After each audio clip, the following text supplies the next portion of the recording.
Don't you love a good comeback story? I love it when somebody comes back from turmoil and failure. Last Sunday, we saw one of the great comebacks in sports, and I rejoiced so much to see Tiger Woods come back and win the Masters. After a difficult time, Tiger had made some really bad choices and some really big mistakes. And how many of you understand that when you make bad choices, they tend to start compounding over and over again?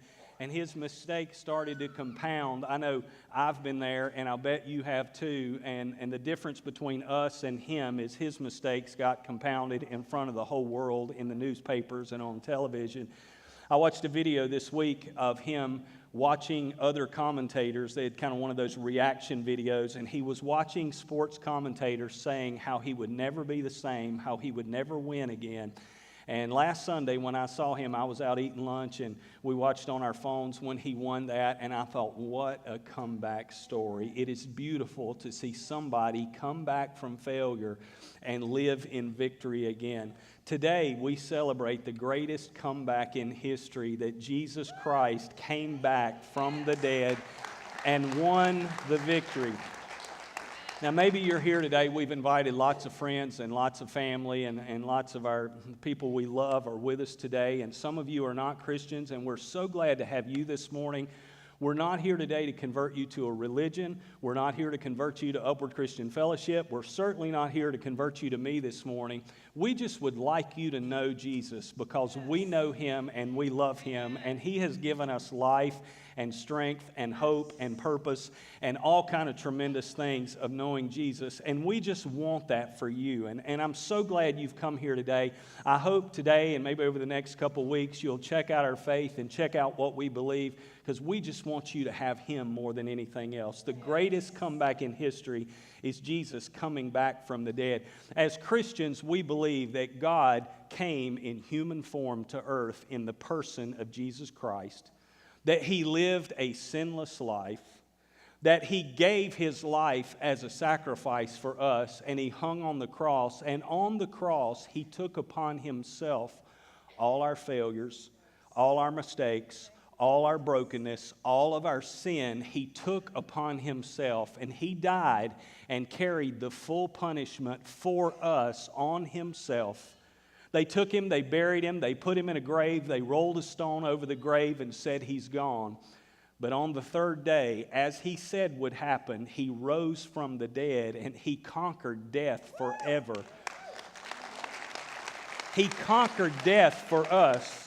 You hear that? He took our punishment, He took our penalty. Ultimately, He took death for us, and He won, and He came back from the dead, resurrected, brought back to life in power. And the Bible teaches that through that moment, that was the ultimate God of God declaring Him to be the Son of God. That was the ultimate statement by God the Father saying, "This is my Son." And we believe because He's alive today, we don't have to fear death. We believe because He's alive today, we can be victorious over our past, over our failures, over the crazy mistakes that we've made. We believe today that life can live in us, true life through Jesus, because He is alive today. And that's why we're happy today, and that's why we celebrate this day today. Now, the other great comeback in the Scripture that many people don't realize fully is of the Apostle Peter. You ever hear anybody tell jokes about heaven? They tell jokes about getting into heaven. Who's always at the pearly gates? Always, St. Peter. St. Peter, and he was a great guy. He was, the Catholic Church considers him to be the first pope, the first leader of the church. He was obviously a tremendous force in the early history of the church. He was the apostle sent to the Jews. He gave his life for the faith. But I just want you to understand, Peter was a guy a lot like we are. Peter had a big mouth. Anybody else here this morning would say, I feel his pain. I get it. I understand. Some of you that didn't raise your hand, we know that you should have. We know who you are. He was tough. Peter cursed and cussed. Peter had all kinds of issues in his life. Peter was bold and brash and reckless. Peter, just his mouth would get ahead of his brain all the time. It was just an ailment with him again and again. He was the first one to promise, Jesus, I'll do anything for you. I'll go anywhere with you. And he was often the first one to mess up. If you read the stories of Jesus' life, I believe Peter got rebuked by Jesus more than any other disciple. Again and again. How many are feeling like Peter's my guy? I kind of fit in with him now. I feel like I could relate to him. He's not just this great leader, he's one of us. On Easter Sunday, on the resurrection day, Peter was in a state of brokenness that we don't even fully realize. You see, just a day or two earlier, Peter had been at what we call the Last Supper with Jesus, and Jesus said to Peter, Peter, you're going to deny me tonight 3 times. Peter had just finished saying to Jesus, wherever you go, whatever you do, I'll be there. I'm willing even to die for you. And Jesus just looked over at him and said, honestly, Peter, you're going to deny me 3 times. And it came to pass. At the lowest moment of Jesus' earthly life, his best friend let him down. And Peter knew that. He understood that. The Bible said after he denied Christ, he did. He couldn't stand up to the public pressure. He denied Christ. The Bible says that Peter ran away and wept bitterly. And all throughout Jesus' trial, throughout his time, his night in prison, throughout his execution on the cross, Peter was nowhere to be found. So Peter was really disappointed in himself. Have you ever been to that place in your life when you were just disappointed in you?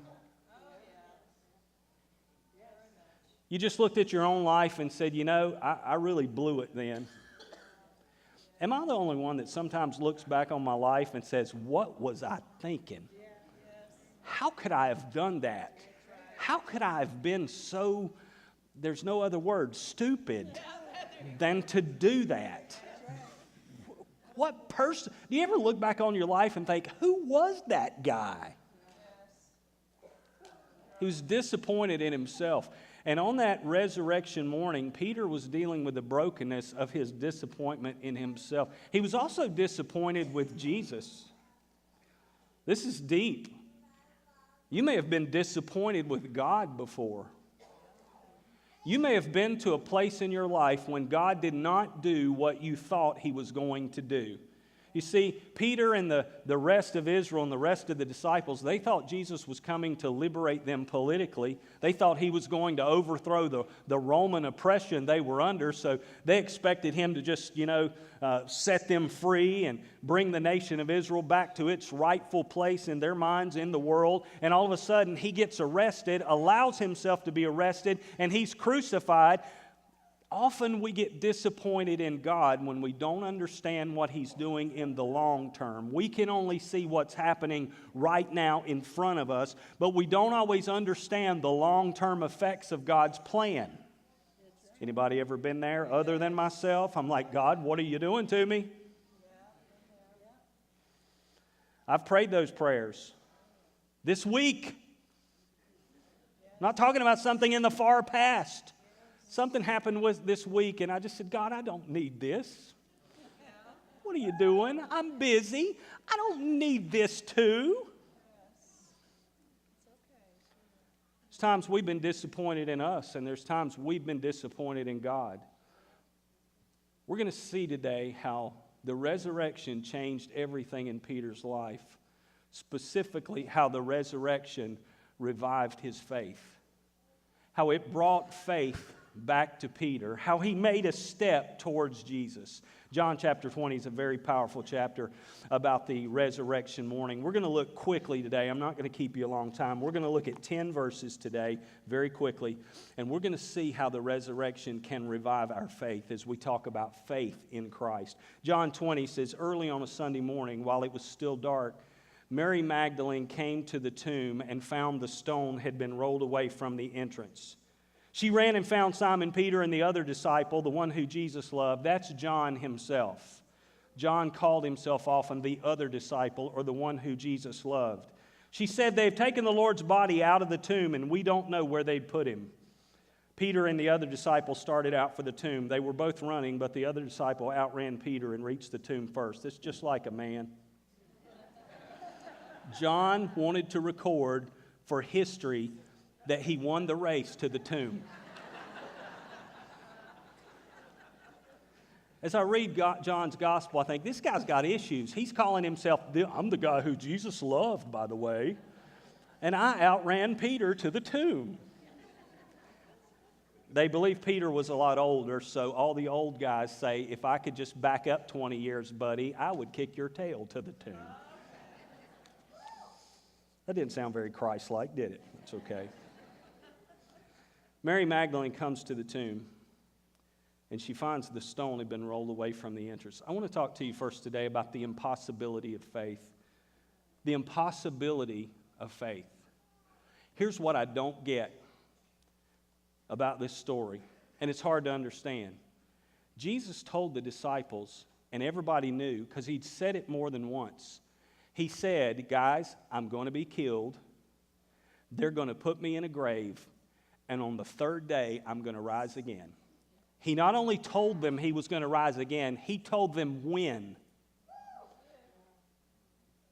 So why wasn't anybody there? If I know something big's going to happen, I'm going to show up. When I was in middle school, anybody remember these great TV events that everybody watched? There's not many things on broadcast today that everybody watches at one time. Maybe the Super Bowl. I remember a couple things. When I was a kid, there was this saga on TV about this family in Texas who were oil barons. They lived on South Fork Ranch. And the evil leader of the family was the son named J.R. Anybody remember J.R.? I know it's for the older ones here. The younger ones don't remember J.R. It's okay. But let me tell you what J.R. He was a conniving, scheming. Everybody loved him. He's the meanest guy. He ran around on his wife, had all these girlfriends. He was rich, he was just evil. He crushed people. Well, finally, somebody shoots him. And they ended the season. If you're raised on Netflix, you don't get this. But when one season ends, you got to wait half a year to see what happens next time. You don't understand that.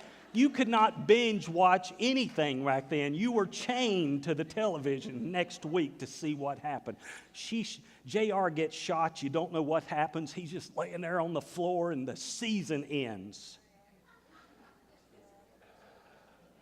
Now they're selling T-shirts. Who shot JR? You remember that? This is like early 80s, I think it was. I know it's a long time. That's all you heard. Who shot JR? Buddy, I want to tell you something. When that episode aired and we were going to find out who shot JR, we were all there. We were watching Who Shot JR. And of all people, it turns out to be Bing Crosby's daughter. So you learned something today. Here's what I'm telling you. When you know something's about to unfold, you're going to show up. I was there. My friends are there. Everybody was there watching to see what was happening. Jesus had told them, I'm going to die. I'll be put in the grave. On the third day, I'll rise again. Some entrepreneurs should have had coffee and donuts in front of the grave and a stand. They should have sold tickets. They should have built a grandstand. Get me. This is the biggest event, I believe, in human history when for the first time a guy resurrects from the dead. I mean, you say, well, what about Lazarus? He resuscitated because he died again. Jesus raised people from the dead that died again. A resurrection means you come out and you never die. You defeat death. You kill it. It's over. The greatest event in human history, and nobody's even watching. Why? Because it's impossible to have faith without a supernatural miracle that God does in your heart to show you the truth. Jesus told them more than once, third day, they didn't get it. Jesus told them, I'm going to die and come back from the dead. They didn't get it. Now, it's easy for us because we've done this Easter thing a long time. This is my 50th Easter. I've done it. I hear about it. I've heard it for 50 years every time. Jesus came. We understand resurrection. That had never occurred to them. It was too great for them to believe. Faith is impossible without God. God has to reveal it to us. I think that's the whole message of the stone being rolled away. You see these Easter dramas, and there's some great ones. Hear me. I love Easter dramas. And churches are getting really good at this, and they do it really powerful. And you hear there's this grave, and every Easter drama has the grave and the stones there. And then they sing a song, and the stone starts shaking, and then it rolls away, and they got a smoke machine in there, and smoke's coming out. And then you get Jesus stepping out, and everybody shouts and gets all excited. I love those now, but I'm not quite so sure that's the way it happened. I'm not sure if the stone didn't get rolled away after Jesus came out.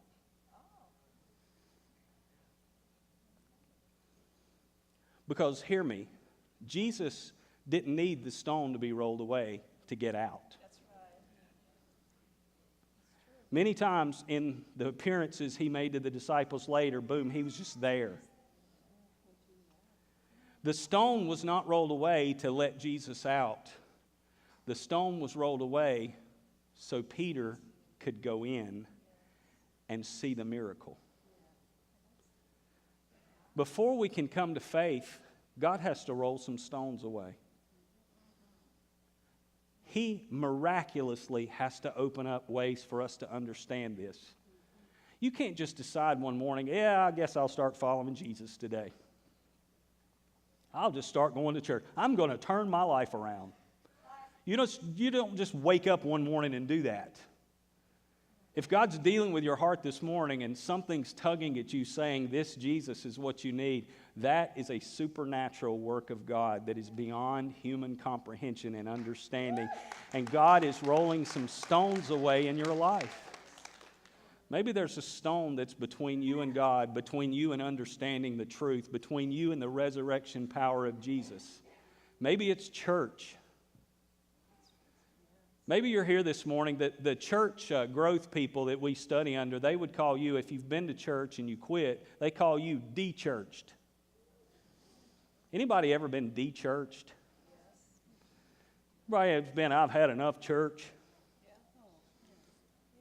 Sometimes I've felt that way. I've had enough church. I want less church and more Jesus. Amen. You know what I'm talking about? I hope you can figure out what that means. If I do, I'll let you know. Maybe you've been in church and you've been hurt by church. Maybe you've seen Christians acting in a way that's inconsistent with what you know about Jesus. I've seen it, you've seen it. Maybe church for you has just become a place that's always pointing fingers and always adding burdens to people and just kind of being snotty. Sometimes we don't do the best job of representing Him well. That's true. Maybe God's rolling a stone away from you and saying church is not where it's at, it's Jesus Himself. Maybe you've never been. You just don't know anything about Christ. Here's the thing you've got to understand. He's pursuing you. You hear Christians talk about when they found Jesus. No, you don't find Jesus. He finds you. In your brokenness, the situation you're in right now, broken relationships, broken trust, hurt in your heart greater than anything you've ever experienced before. And God's rolling some stones away. He's making the impossible possible. Mary Magdalene, when she went to the tomb, did this just not blow you away? Jesus told them, and she was Mary who went to the tomb first. By the way, if you're a woman and you've been pushed down by the church, I want you to hear this today. The very first witness of the resurrection was a woman. And the very first to go out and proclaim it and preach it was a woman. So that's powerful. That's powerful. But when she saw the tomb was empty, what was her first thought? They've stolen the body away. Even she couldn't get it. The one who knew Jesus so powerfully. Because God has to make faith possible. And He does by revealing His truth to us. The impossibility of faith. Now I want to go on quickly. John 20, verses 5 and 7. Peter and John get to the tomb. And again, remember, John got there first. He would want me to remind you of that this morning. This said, John stooped and looked in and saw the linen wrappings lying there, but he didn't go in. John got to the tomb first, and he just kind of looked down. The tomb would have been probably down lower, and he saw linen wrappings lying there, but John wouldn't go in. Then Peter comes along. If you know Peter, you know what happens next. Simon Peter arrived and went inside. I'm telling you, that's one for the old guys. He may have been old, but he wasn't scared. He said, "You may have beat me here, boy, but I'm going on in." He went in, and it said he also noticed, that's a powerful word, noticed the linen wrappings lying there, while the cloth that covered Jesus' head was folded up, lying apart from the other wrappings. I don't only want to talk to you about the impossibility of faith. I want to talk to you about the rationality of faith. The word, when it says Simon Peter, verse 6 there, he noticed. The New Testament was originally written in Greek, which is a very descriptive and powerful language. It's got so much depth of meaning. The word for noticed is a word called theoro, from which we would pull our word theory. Theorize. When someone is theorizing about something, they are examining the evidence. They are reasoning in their mind, trying to figure out what happened. Do you understand this? They are rationalizing. They're working on it. There are people who say that the gospel, the good news of Christ, or the resurrection of Christ, or the call of Christ demands that you surrender your intellect and make a blind leap of faith into something for which there is no evidence. I talk to smart people sometimes, intellectual people sometimes, and they say, "Well, do I have to put my mind aside?" That is exactly what this verse says no to. Peter did not disconnect from his intellect, his rational way of thinking, the reasoning processes that God gave him. God gave us a brain to think with, and you don't have to turn it off to trust God. God gave us the capacity to reason, and He wants us to examine the evidence of His resurrection, reason it out, and come to a conclusion. Now hear me. There are times that faith will take you beyond reason. There are times God will ask you to believe some things before you can rationalize it, before you can understand it. But God does not say you have to jump off an intellectual cliff blindly and fall into faith without your mind. The world needs smart Christians. The world needs people who have their minds turned on and who know how to think and know how to explain and know how to be good apologists for the faith. Peter was looking at all this, and it said he noticed the linen wrappings lying there. And it said while the cloth that had covered Jesus' head was folded up and lying apart from the other wrappings. In their day, the Jews specifically were very careful to prepare bodies for burial. You'll remember Nicodemus in John chapter 3 if you've studied the Bible. He was a religious man. Joseph of Arimathea was another one that was involved in the burial of Jesus. They put hundreds of pounds of burial spices on Jesus. They spent thousands upon thousands of their own dollars, if you will, to cover his body. That's how much they valued him. And they would wrap them head to toe. They would wrap them up. If you've ever seen a mummy, anybody ever seen a mummy? Not moving, hopefully. Seen a picture of a mummy? They're wrapped. And that was pretty accurate for what they did. The Bible said that Peter noticed the wrappings lying there folded. Many Greek scholars believe that a better translation of the word folded would mean rolled up. This is what they believe really happened. Now hear me. The accusation was there, well, his body's not in the grave. Now, that is an absolute, undisputable, historic fact that his body was not in the grave. And nobody argues with that, even the skeptics. The question they argue over is how did it get out? And the first theory that came up, even the one Mary Magdalene thought in the beginning, thieves came in and stole his body. Then why did they leave the linen wrappings laying there? If you were going to steal a body, you'd hustle it out there as quickly as you can, and trust me, you would not unroll a dead body and carry an oily dead body out. You'd take the whole thing. But the picture gets even better when you understand the Greek word for folded means rolled up. Here's what the scriptures are telling us that Peter saw. When he went into that tomb, he saw the linen rolled up like a cocoon, just like it had been rolled around the body of Jesus. The only issue was, the surprising thing is there was no body rolled up in the midst of this linen. They did not see a jumbled, torn, that's really good for all the English professors. They did not see teared linen. Pray for me. They did not see torn linen strewn all over the tomb. They saw a cocoon, and it says the head. They often wrap the head separately, and it's saying the cloth that covered his head was still folded up, still rolled apart, separate from the other wrappings, just as it had been laid in the tomb. When Jesus rose from the dead, he didn't struggle. He didn't wake up in all that. If you study the Bible, you remember the story of Lazarus, where Jesus called Lazarus out of the grave, and it said he came out, and he still had his grave clothes on, all bound up, and Jesus said, loose him and let him go. I guess Lazarus came out like this.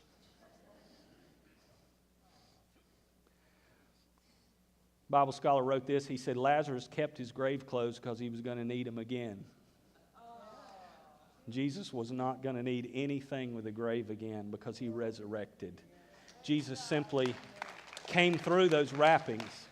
And Peter is looking there, seeing linen wrapped up like it's around the mummy, and there's no body inside. And he's reasoning what happened. That's the rationality. Faith is not a leap in the dark. Peter was reasoning it all out. I want to invite you to look at the evidence. If you've never been to church before and you've heard things about Jesus, or you've seen things about church that cause you to question Christ, I want to ask you to do something courageous. I want you to open your heart and make up your mind. You are going to investigate the claims that Jesus made about himself. I want to challenge you to do this. You may be here today on Easter, and you may be planning to be somewhere else next week, and that's fine. You don't have to come back here to find Jesus, although it would be great, and we would love to have you back. I'm going to even do better. You don't even have to show up here to hear me preach this the next 2 weeks. You can tune in on your computer, on your phone, and you can find this, and I want to challenge you to hear what we've got to say over the next 2 weeks. But I want you to be courageous enough to do an honest investigation of who Jesus is. Not because I said it, but because this makes all the difference. This changes everything. You may not believe in the resurrection, but if it really happened, you better believe in it. If it really happened, it has impact. If it really happened, history truly is his story. And I invite you to examine the evidence and see that he is who he said he was. Impossibility of faith. There's the rationality of faith. Then it said this, John 20, verse 8. I love this. John is still on this. Then the disciple who reached the tomb first.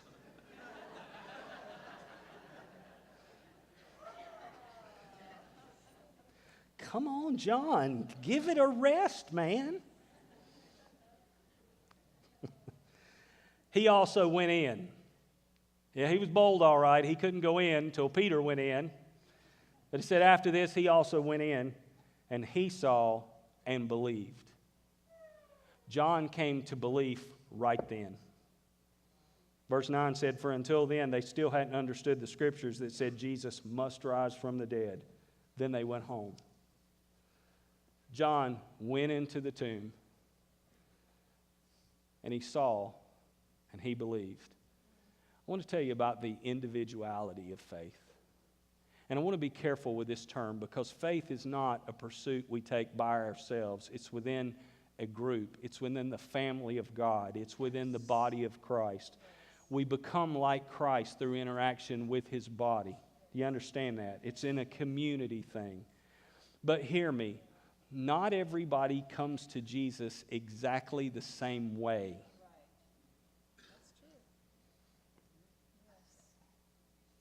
Not everybody's journey to Jesus is exactly alike.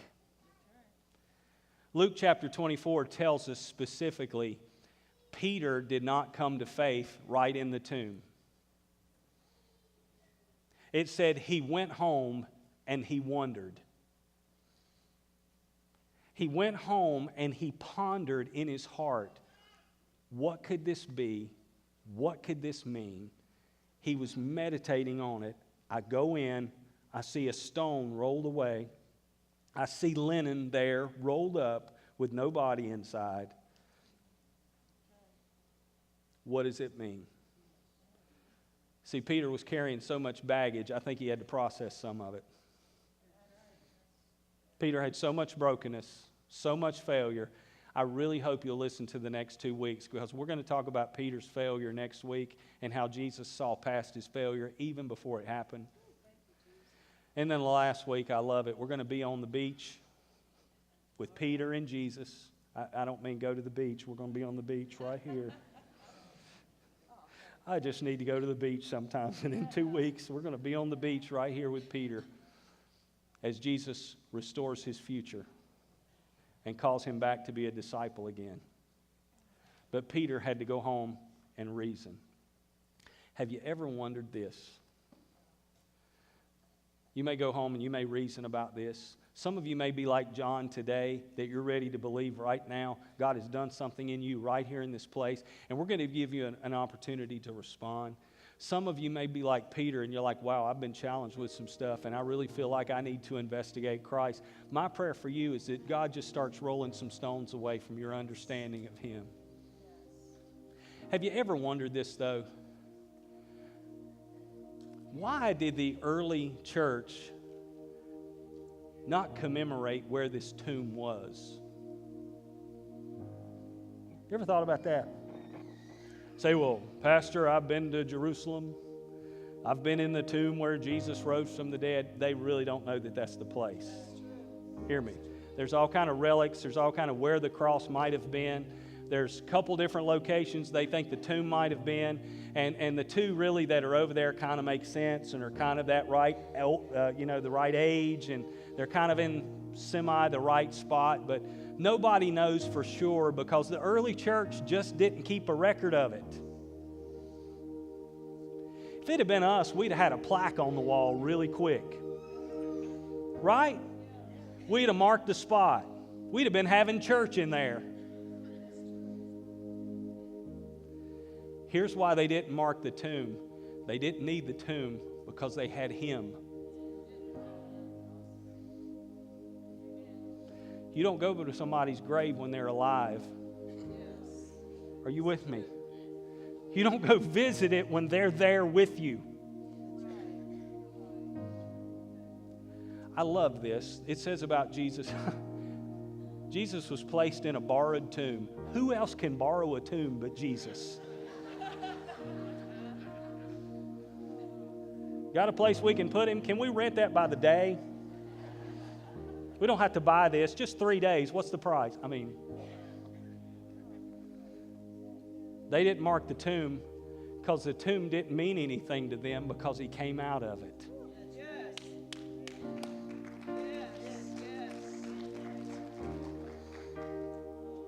Because He came out of it, I came out of my grave. I came out of my brokenness. I came out of some darkness. I came out of some failure. And today, we have life in Him. Would you bow with me and let's pray together? Jesus, thank you so much for this day.